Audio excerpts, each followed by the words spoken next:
Can you give a chronological timeline of the drying up of the Saraswati River, the so-called Ghaggar Hakra River today? Okay, so let's go to the map. Can we discover where this river is? The Ghaggar Hakra River today. Right, okay, let's go to the map. And let us go to northern India. And let us simply search for the Ghaggar Hakra River. Ghaggar Hakra River. And then zoom in there, and there you find it. Ghaggar River. Where is it? So today you have this river, okay, which is kind of a seasonal river. And it is fed from glacial melt waters in the Himalayas. And this is all that remains of the once mighty Saraswati. And even today, in the rainy season in India, the Ghaggar River reverts to its monstrous state, to its majestic state, and it floods. And it once again, for some time, becomes the mother of floods. So the Ghaggar Hakra River is all that is left today of the once great Saraswati. What is the chronological timeline of the drying up of this great river? So about 10,000 years ago, this was a major, massive river. If you look at the Paleo Channel, the dried riverbed, in some places it is several kilometers wide. It was a massive river. It was a perennial river. It was a glacial melt water fed river, and also monsoon fed river. In those days, 10,000 years ago, the Indian rainy season was way heavier than what it is today. So you had very heavy rainfall in the rainy season that would totally transform the river into a beast. And even when it was not raining, it was fed by the melting snows and melting glaciers in northern India, in the Himalayas and in the Himalayan foothills. So it is a very major river. And how was the river fed?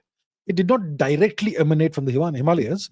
To some extent, it did. But you also had rivers like the Yamuna and the Satluj that drained into the Saraswati, that served as tributaries of the Saraswati.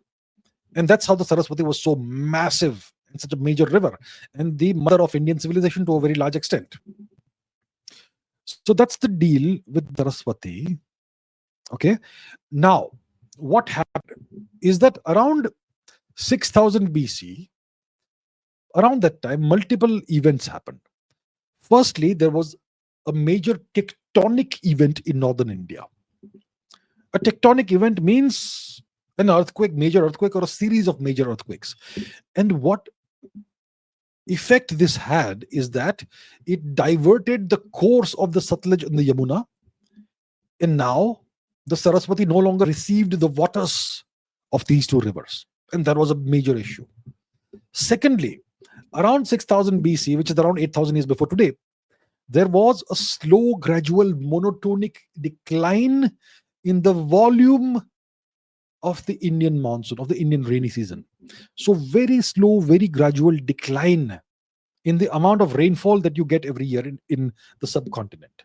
Because of that, from about 8000 years before today, the Saraswati slowly started declining. It was imperceptible. Nobody could really see it happening in real time. It happened over several thousand years. But so the Saraswati is still a major river during the so-called mature Harappan phase, which is about 5000 years before today. That's when you have the peak of the Saraswati Sindhu phase of our history.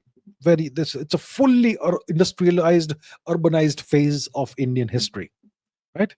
And this was all centered around the Sapta Sindhu region. And the major river there was the Saraswati. And you have thousands of archaeological sites that are present today along the dry riverbed of the Saraswati. Then the river starts declining. Obviously, the decline becomes quite visible. And by about 1800 or 1700 BC, the river significantly dries out, and at least in the southern half of its course, it's dry. And it drains out into a big lake in the present-day Rajasthan region. And that lake also eventually dries out and becomes the Thar Desert. And today, all you have left is the seasonal Ghaggar Hakra River. So that is kind of a chronological timeline of the drying up of the Saraswati River. And once the river started drying out in a significant way, all the great cities and settlements that had been built on the banks of this great river, they had to disperse, because without the river, without the water that the river gives you, you can't have a civilization.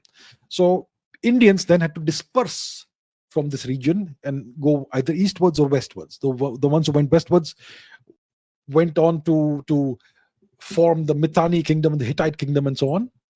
And the ones who went eastwards went and settled in various parts of India, interior parts of India, like the Ganga Yamuna plains and all that. And they formed the great Mahajanapadas and so on. That is how it happened, and that is essentially an overview of the timeline of the drying up of the great Saraswati River. And because the rainfall or the decline in rainfall caused the loss of this great river for us, it had profound effects on the way we worship gods.